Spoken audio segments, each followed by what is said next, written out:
So for the last part, part C, the question says, what was the concentration of the initial calcium hydroxide solution?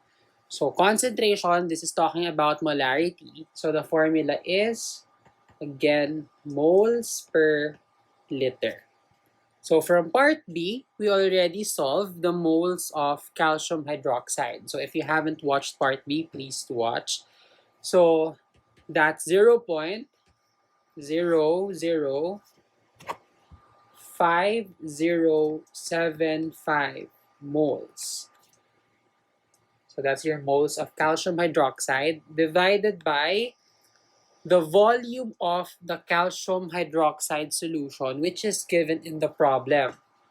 That is 50 ml of calcium hydroxide, but the unit must be in liters. So you do 50 divided by 1,000. That is 0.05 liters.